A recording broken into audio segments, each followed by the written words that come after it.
Pues el domingo pasado hemos escuchado acerca de una introducción y un primer mensaje acerca de Segunda Corintios. Y parece una carta un tanto complicada, ¿verdad? Porque uno dice, ¿para qué vamos a predicar de un problema que tenía Pablo con sus hermanos? Como si nosotros no tuviésemos problemas entre nosotros, ¿verdad? Como si nunca tuviésemos una discusión con alguien, nunca hubiésemos ofendido a alguien. Es que la Biblia está escrita para que nosotros podamos adquirir consejos y principios de ella para saber cómo tratar también con nuestros problemas interpersonales, que son, como vamos a ver, la mayoría de los que están en el seno de la Iglesia. ¿eh? Somos personas diferentes, pensamos diferente, pero tenemos que sentir lo mismo y no es fácil. Menos mal que es el Espíritu de Dios el que es el pegamento, hablando un lenguaje muy coloquial, muy vulgar, que nos une en Cristo. Bueno, vamos a ir a 2 Corintios capítulo 1 y vamos a leer desde el capítulo 12 hasta el capítulo 2 y versículo 4. Vais a estar escuchando en esta mañana o leyendo la versión Dios habla hoy. Siempre me gusta estar viendo diferentes versiones porque nos transmite un énfasis un poquito diferente de lo que estamos acostumbrados tal vez a leer siempre la misma versión.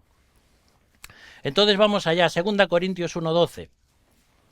Dice el apóstol Pablo ahí, tenemos un motivo de orgullo, que la conciencia nos dice que nos hemos portado limpia y sinceramente en este mundo, y especialmente entre vosotros. Esto no se debe a nuestra propia sabiduría, sino a que Dios en su bondad nos ha ayudado a vivir así. En nuestras cartas no escribimos nada que no podáis leer y entender. Y espero que lleguéis a entender perfectamente, como ya lo habéis entendido en parte, que cuando regrese nuestro Señor Jesús os sentiréis orgullosos de nosotros, como también nosotros nos sentiremos orgullosos de vosotros. Confiando en esto, yo había pensado ir primero a veros y haceros así el regalo de visitaros 2 veces. Pensaba visitaros primero al pasar camino de Macedonia y después al regresar visitaros otra vez. Así podríais ayudarme luego a seguir mi viaje a Judea. ¿Será que cuando decidí hacer esto no lo pensé seriamente? ¿O creéis que yo hago mis planes con doblez, diciendo sí cuando es no y no cuando es sí? Dios es testigo que no os decimos sí y no al mismo tiempo. Porque Cristo Jesús, el Hijo de Dios, a quien Silvano, Timoteo y yo predicamos entre vosotros, no es sí y no al mismo tiempo. Cristo es el sí de Dios. Pues en él se cumplen todas las promesas de Dios. Por eso cuando alabamos a Dios decimos amén por medio de Cristo Jesús.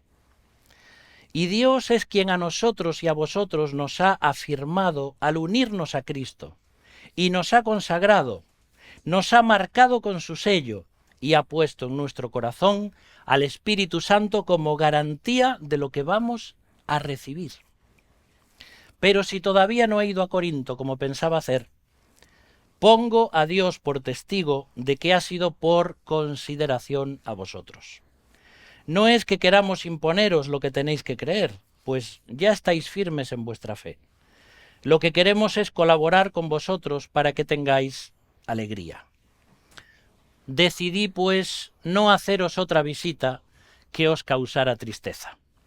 Porque si yo os entristezco, ¿quién me hará sentir alegre de no ser vosotros, a quienes he entristecido? Por eso os escribí como lo hice, porque no quería ir para que me entristecierais vosotros, que más bien deberíais alegrarme. Estaba seguro de que todos haríais vuestra mi alegría, pero cuando os escribí esa carta, me sentía tan preocupado y afligido que hasta lloraba. Sin embargo, no la escribí para causaros tristeza, sino para haceros ver cuán grande es el amor que os profeso. Y ahora nos ponemos todos a llorar. ¿eh? Qué cosas tristes, ¿no? Un hombre de Dios, un siervo de Dios, un misionero, teniendo que sufrir tanto, afligido, queriendo visitar a sus hermanos, pero preocupado de que y si los visito y vuelve a haber un problema, y si nos volvemos a enfadar. Qué cosas difíciles, ¿no? Cuando tenemos que tratar unos con otros y hay altercados entre nosotros. Bueno, son cambios de planes. Yo no enciendo la tele en todo el día. Ahora, cuando llega la noche, si puedo, es como mi tiempo. Me gusta prepararme algo de cena y poner un documental, alguna película bajada de internet, pues realmente en la tele que vas a ver. Uso más bien la pantalla de la televisión, ¿no? O algún canal de deportes. Y a veces sobra un trocito de pan, entonces le pongo un poquito de tomate frito, ahí. Algunos ya están pensando en comer. Y un poco de orégano y unas lonchitas de jamón cocido y luego queso y lo meto al microondas 30 segundos y entonces aquel bocata está con el queso derretido, y me siento en el sofá, le doy al play y cuando ya mis glándulas, ¿cómo se dice? Salivales comienzan a hacer y estoy a punto, pasa uno de tus hijos. ¡Qué buena pinta tiene ese bocata! Cambio de planes. Porque ¿qué vas a hacer si no decirle, ¿quieres un poco? Y luego se lo das todo. Porque es el amor, ¿no? Es cambio de planes. Ahora, hay cambios de planes que son mucho más complicados que ese, por supuesto. Un examen que pensaba aprobar es un gran cambio de planes. Un despido improcedente en tu trabajo. Una enfermedad no esperada. Un noviazgo que se rompe. La muerte de un familiar. Una iglesia que se le ocurre decir que ya no te quiere como pastor. Cambios de planes grandes. Y hay muchos más. En el caso del apóstol Pablo, enfrentaba críticas por las decisiones tomadas en su ministerio. Y es por eso que hemos leído estos versículos. Si hacemos un resumen, porque estos versículos son tan, digamos, emocionalmente con tantos altibajos, De hecho, los que estudian la carta, los eruditos bíblicos, dicen que a esta carta les faltan conjunciones, les falta una buena puntuación en la forma de escribir, porque Pablo está escribiendo, como decía Walter, con el corazón. No se está fijando exactamente en todos los detalles ortográficos, sino que está volcando sus sentimientos. Y es por eso que escribe así, arriba y para abajo, y ahora lloro y ahora me alegro, y eso se percibe en la carta, porque está sufriendo, pero también está alegre. Pablo había tenido un gran encontronazo con la iglesia en Corinto. Prometió volver a visitarles, pero llegado el momento prefirió escribirles una carta y no presentarse en persona. Ante este cambio de planes, la iglesia critica a Pablo de no haber cumplido su promesa, acusándole de hipocresía y falta de sinceridad. Qué triste, ¿verdad? Y decís, pero ¿realmente eso estaba pasando ahí en la Biblia? El apóstol Pablo, ¿cómo iba a tener un problema el apóstol Pablo? Claro que tenía problemas. Primero porque él era un ser humano y sus hermanos y hermanas también lo eran.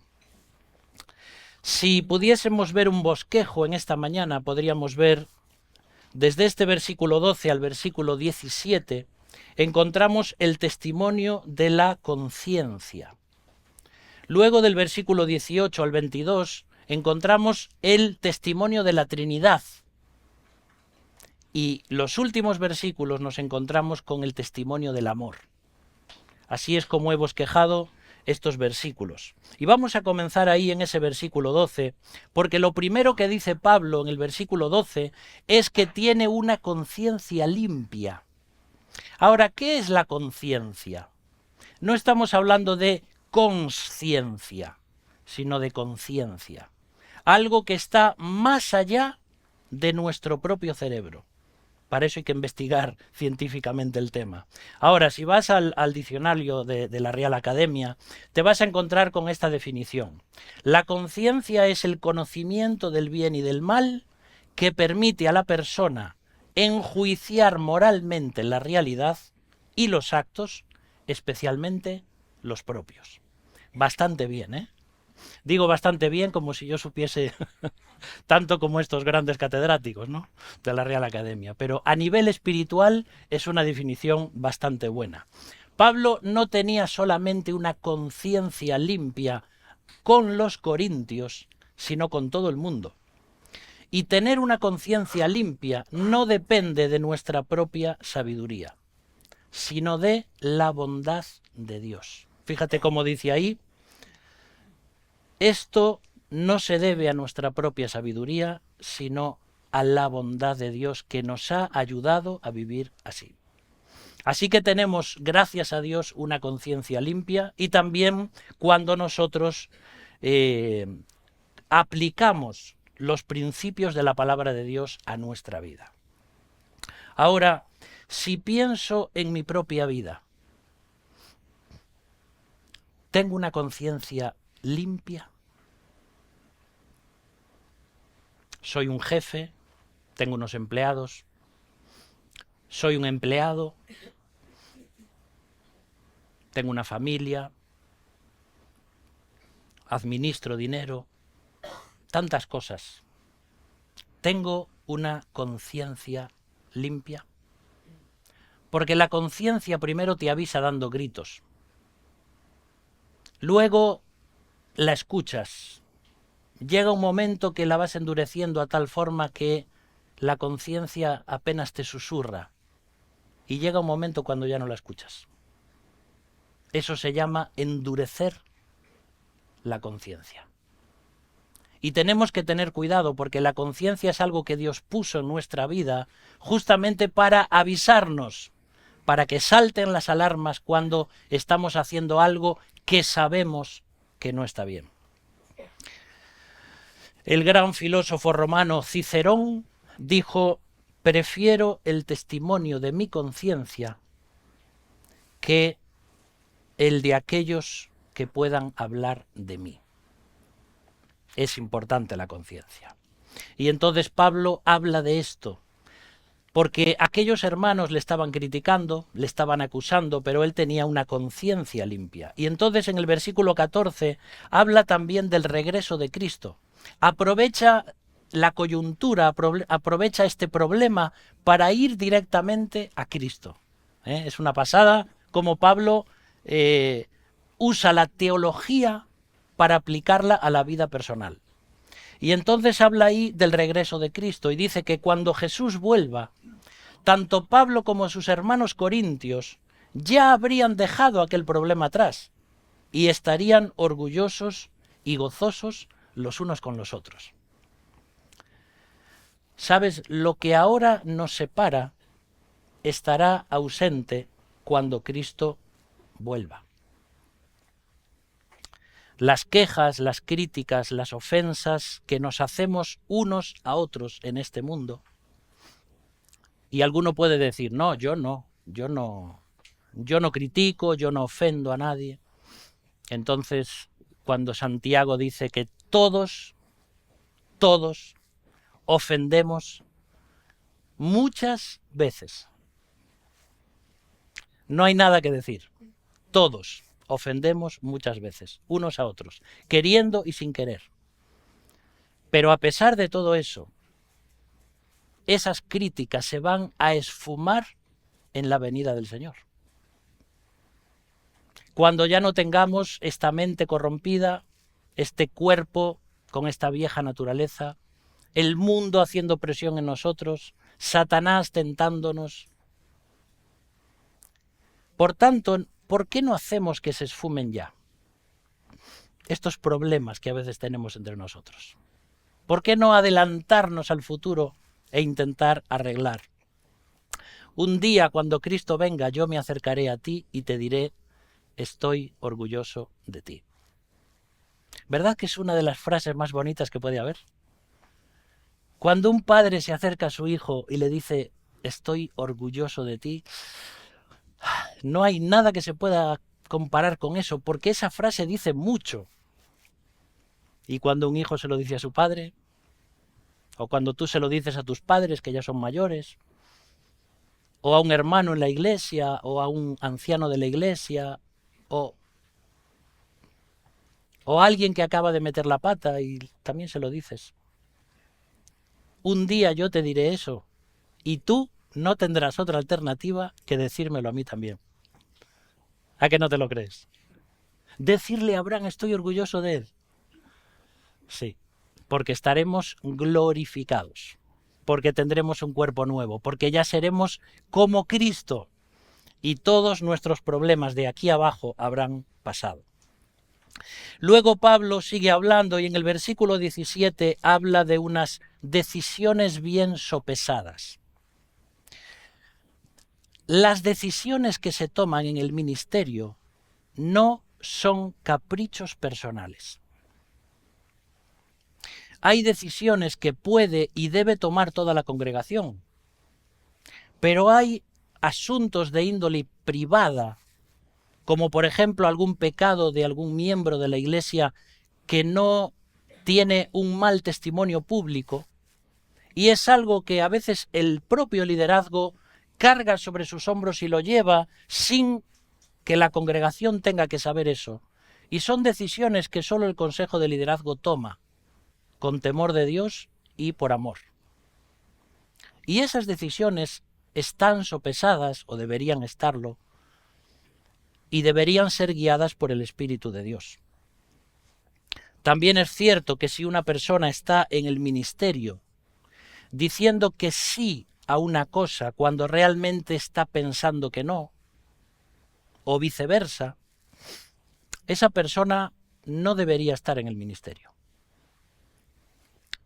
La doblez del corazón, el fingimiento de la lengua o la hipocresía de la conducta no pueden ser parte de la vida de un líder.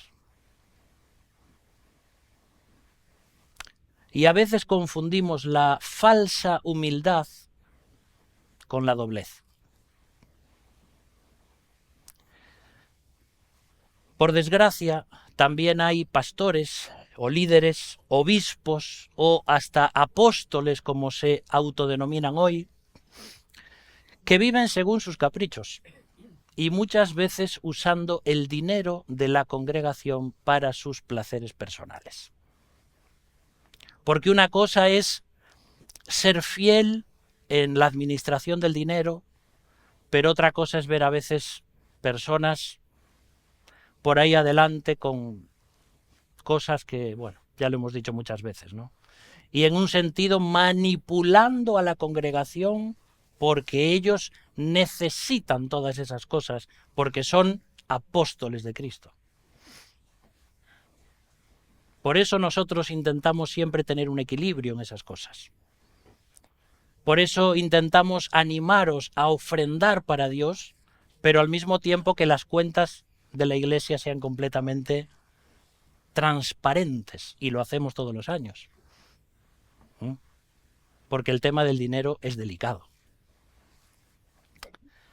De todas formas, daremos cuenta en el día del juicio. Ahora, con Pablo sucedía completamente lo contrario. Prefería tener un trabajo secular para no sobrecargar a la iglesia. Tenía una posición económica humilde. Su oratoria no era gran cosa, como a veces pensamos que era al revés. Sin embargo, por ejemplo, las personas veían, por ejemplo, la oratoria de Apolos y lo comparaban con el pobre Pablo y decían, es que no hay comparación. ¿Cómo habla Apolo? ¿Cómo persuade? Pablo, bueno, sí. ¿Sabes qué pasaba? Que la gente estaba avergonzada del apóstol Pablo. No tenía dinero, andaba por ahí haciendo tiendas para intentar mantenerse, andaba siempre golpeado el pobre, que si una paliza, que si un naufragio, que si uno... Y aquella iglesia de Corinto que tenía tantos dones y que era tan rica y que quería misioneros de altos vuelos. Y entonces Pablo, para ellos era, bueno.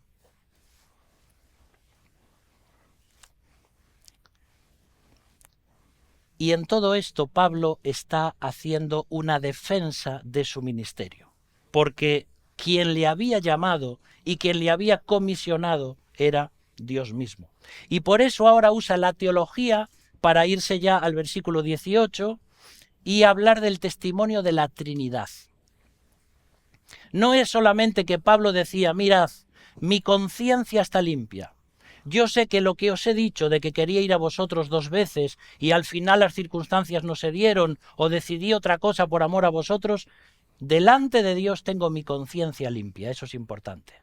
Pero también os quiero recordar lo que dice el Padre y lo que dice el Hijo y lo que dice el Espíritu Santo. Y ahí en el versículo 18 habla de ese testimonio del Padre. Y él dice, Dios es testigo de lo que digo. Hay que estar muy seguro para poner a Dios como testigo de algo, ¿verdad?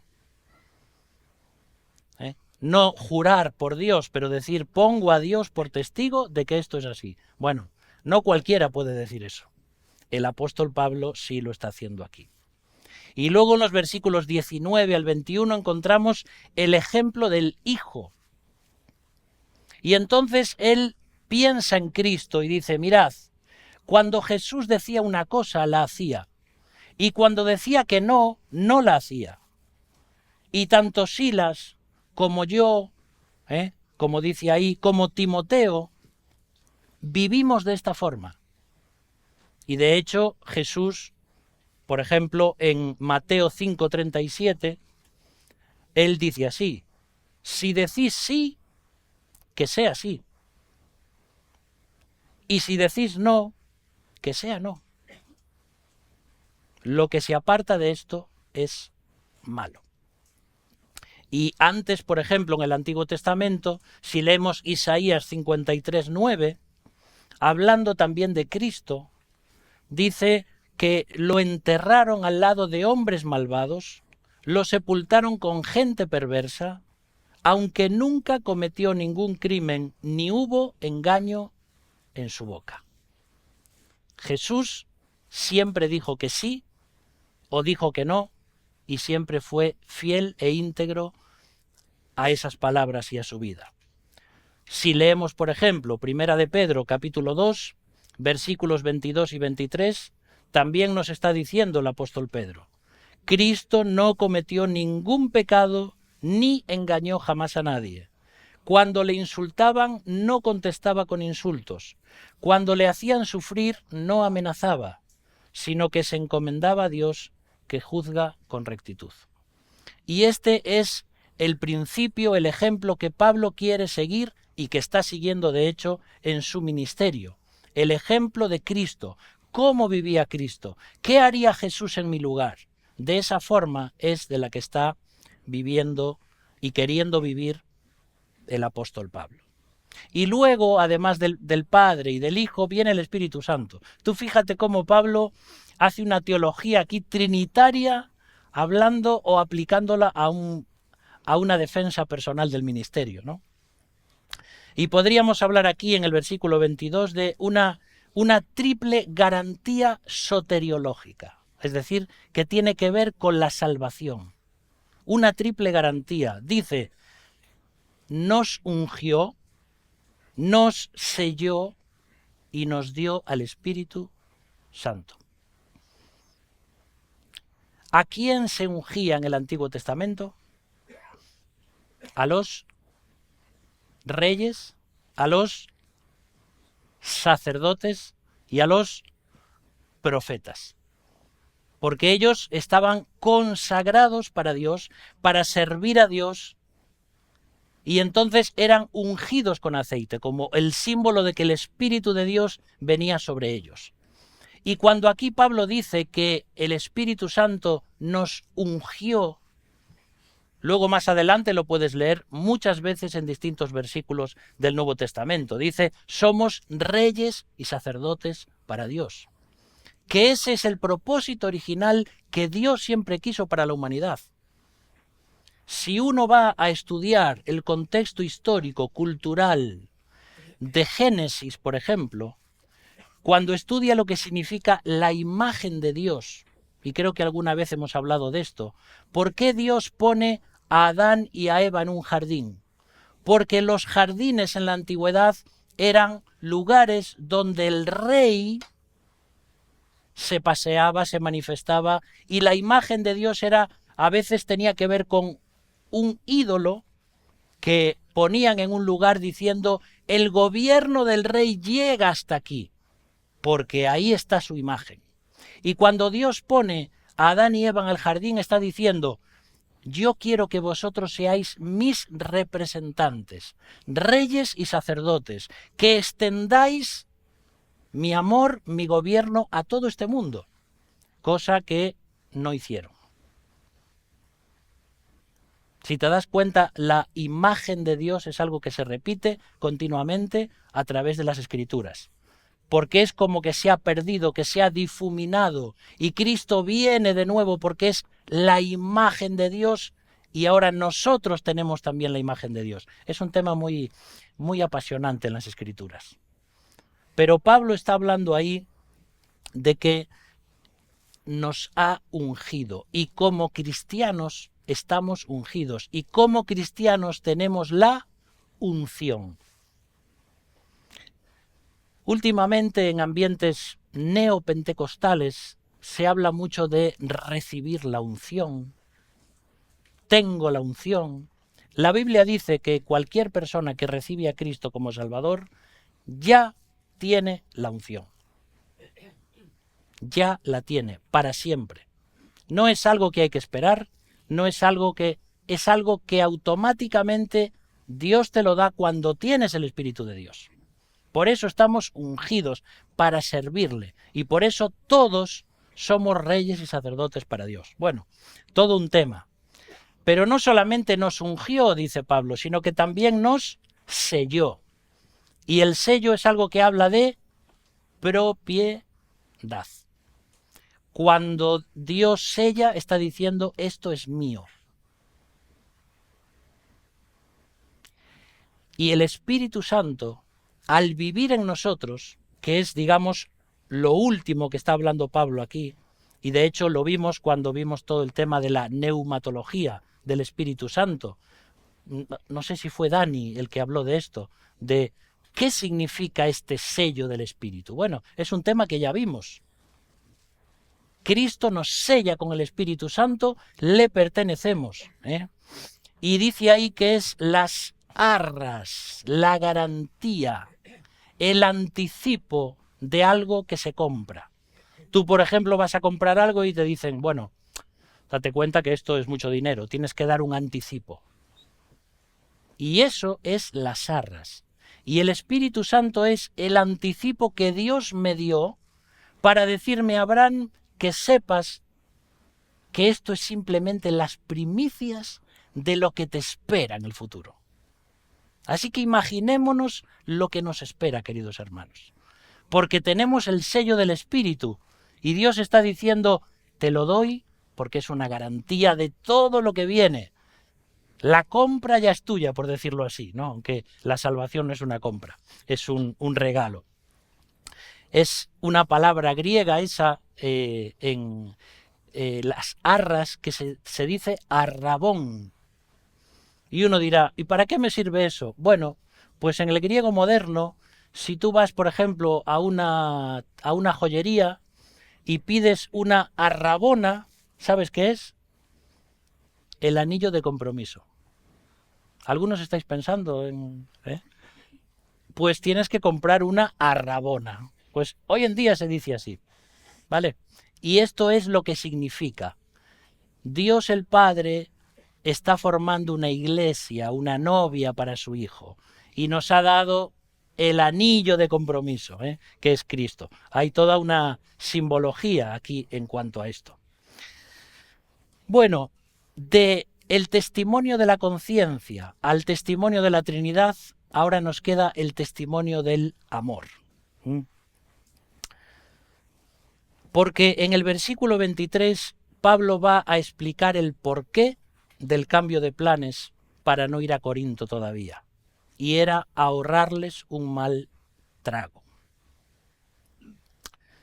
Y en el versículo 24 les dice que está claro el tema espiritual. No se trata de la fe, dice, vosotros ya estáis firmes en vuestra fe. No, esto no es que queremos imponeros algo, es que queremos colaborar con vosotros para que tengáis alegría. Porque había muchas raíces de amargura aquí. Y entonces Pablo dice, lo espiritual está claro, pero ahora hay que trabajar en sanar las relaciones interpersonales. Os decía antes que la mayoría de los problemas que tenemos en las iglesias no tienen que ver con doctrina ni con cosas espirituales, sino con relaciones interpersonales. No me cae bien, mira lo que dijo, pues a mí no me gusta cómo predica, pues lo que pasa es que me llamó y no tenía que llamarme, pues no me llamó y tenía que llamarme, pues y entonces vamos formándonos impresiones de unos a otros que son problemas interpersonales. ¿Sabes qué necesitaríamos? Aprender un poquito de psicología para saber cómo relacionarnos unos con otros. Porque muchas veces nuestros problemas no son graves crisis espirituales. No, es que mi hermano dijo que Jesús no murió y que no resucitó. Ah, bueno, entonces estamos hablando de otra cosa. Los problemas en la iglesia generalmente no van por ahí. Y por eso tenemos que aprender a sanar nuestras relaciones. Malentendidos, expectativas no cumplidas, gustos personales, gustos personales que no tienen nada que ver con la Biblia. Cuando un pastor o anciano te llama porque hace varios domingos que no te ve, no es para controlarte, es para decirte, te echamos de menos en la iglesia. Es para decirte, la iglesia no es lo mismo sin ti. ¿Entiendes? Y como eso, cualquier otra cosa. Por eso a veces son malentendidos del liderazgo hacia la congregación, o al revés, o entre nosotros como personas, o a veces hacemos un ministerio juntos, pero debido a nuestro carácter, a nuestra personalidad, o como vamos a ver, a nuestro temperamento, a veces es difícil trabajar juntos. Lo que es cierto también es que el temperamento del apóstol Pablo no era nada fácil. Algunos no creen en esto del temperamento, ¿sabéis? Dicen, no, eso son cosas inventadas de los psicólogos y tal. Bueno, yo estoy firmemente convencido del temperamento, la personalidad diferente con la que cada uno nacemos. No es lo mismo una persona melancólica que una persona colérica. Y de hecho, el apóstol Pablo, ¿qué temperamento tenía? El temperamento colérico. Eso no significa, no es que tenga que ver con la cólera, sino que es una persona que está enfocada a metas, a proyectos, a ir adelante y que no se desanima absolutamente por nada. Pero también son personas que tienen muy poco en cuenta los sentimientos de las personas. Si tú me sirves para mi proyecto, bien, que no, fuera. Son así, ¿eh? Y dices, pero a ver, tienes que tener... No, fuera. Estamos hablando de un temperamento natural que no está controlado por el Espíritu de Dios. Porque lo bueno del apóstol Pablo es que en sus años jóvenes vemos este temperamento, pero a medida que va aumentando en años, cada vez le vemos más controlado por el Espíritu de Dios.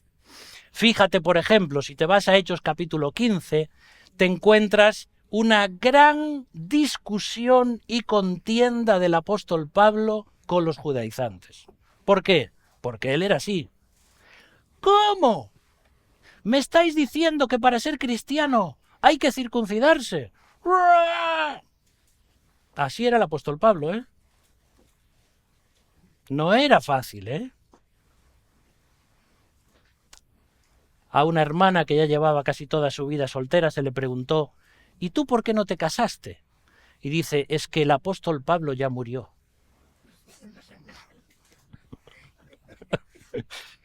Como diciendo, no, es que yo si no encuentro un hombre como... Pero a veces idealizamos al apóstol Pablo. ¿Crees que... ¿Por qué piensas que seguramente era soltero el apóstol Pablo? ¿Tú sabes lo que era ese hombre? No era fácil. Y la vida que vivió con una mujer y una familia, al borde de la muerte tantas veces, no era fácil. ¿Eh? En Hechos capítulo 15, un poquito más allá, te encuentras al apóstol Pablo diciendo, Juan Marcos, ¡ja! A Juan Marcos no lo llevo conmigo de vuelta. Ya nos fastidió el primer viaje. Se nos fue. Es un gallina, no tiene valentía. Ese chico no sirve para el ministerio.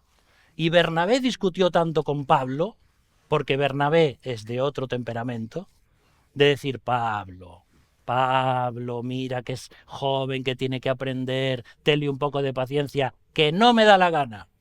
Vale, pues entonces tú te vas por ahí y yo me voy por allá. Discusión fuerte entre Pablo y Bernabé. No, pero eso no parece la Biblia. Ah, pero lo es. Porque son personas como nosotros.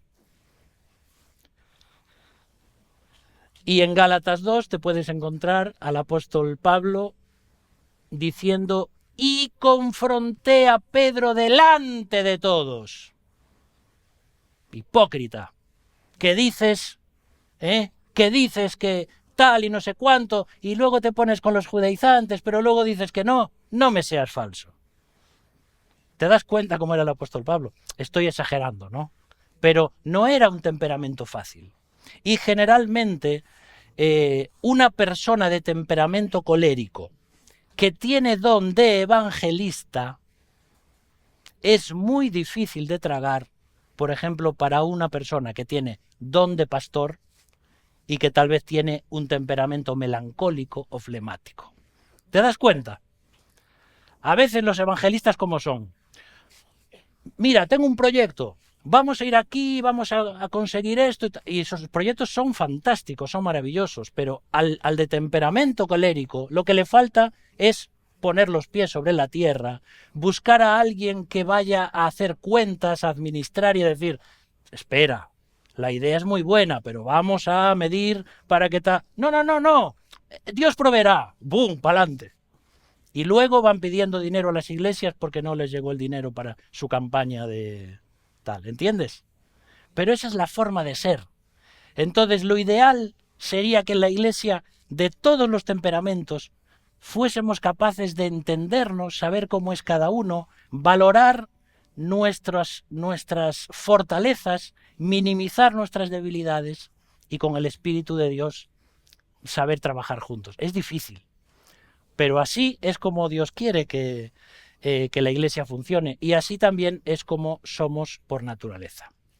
Ahora, en los últimos versículos, capítulo 2 del 1 al 4, las palabras y emociones que figuran aquí, fíjate, causar tristeza, os entristezco, ¿quién me hará sentir alegre? Os he entristecido, no quería ir para que me entristecierais, deberíais alegrarme, haríais vuestra mi alegría, me sentía preocupado y afligido, lloraba, no causaros tristeza, el amor que os profeso.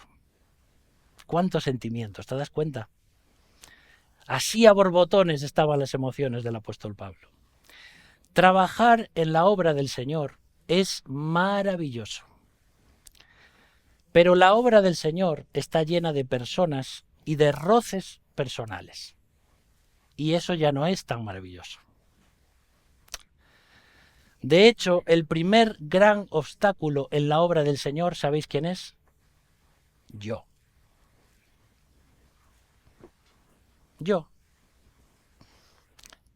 Porque somos imperfectos, porque a veces nuestras emociones nos engañan, porque tenemos malos pensamientos, porque no estamos controlados y llenos del Espíritu como debiéramos.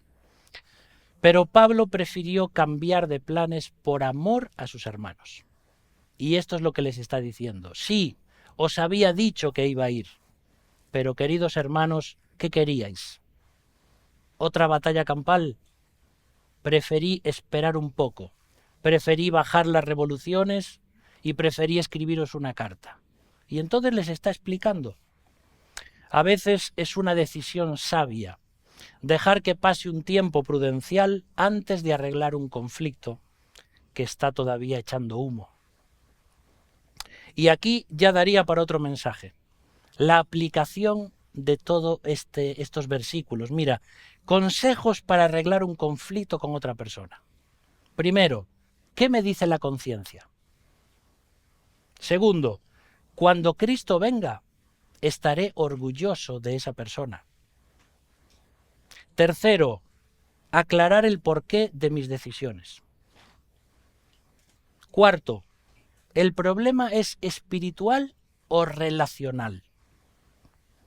Quinto, dejar que el furor se apague. Sexto, expresar mis sentimientos. Y séptimo, darle prioridad al amor.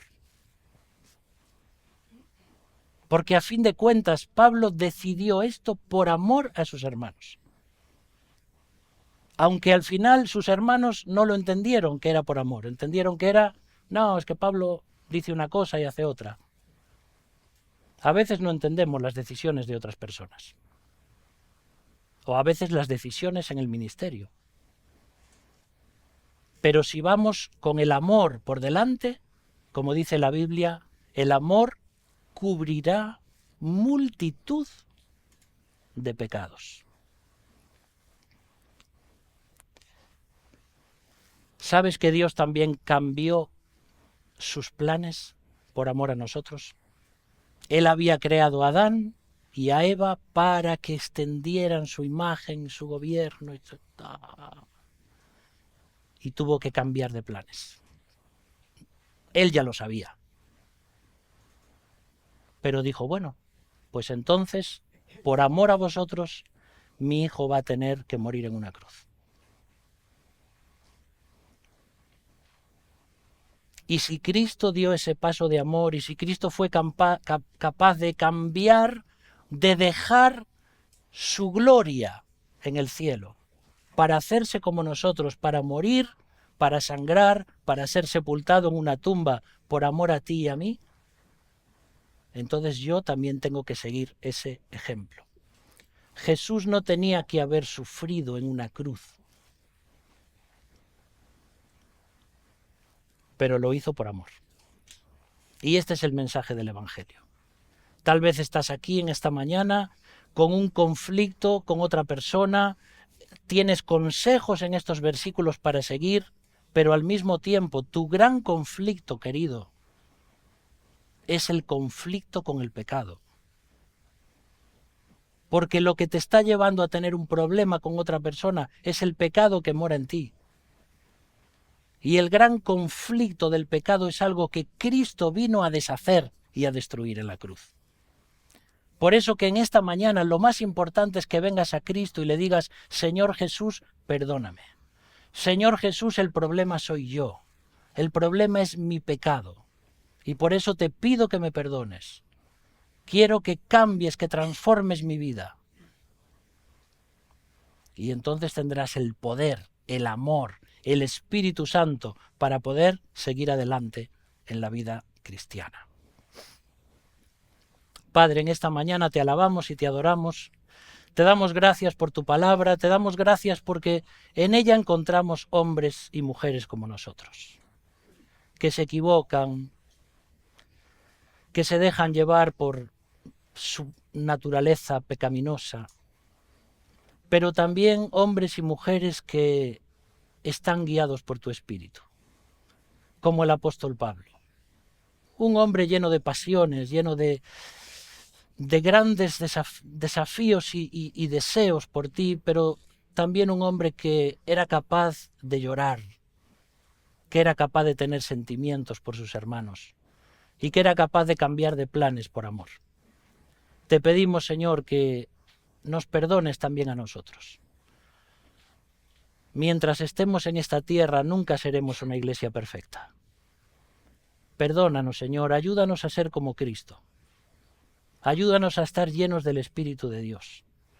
Ayúdanos a tomar nuestras decisiones siempre con el amor por delante, siempre pensando qué haría Jesús en nuestro lugar.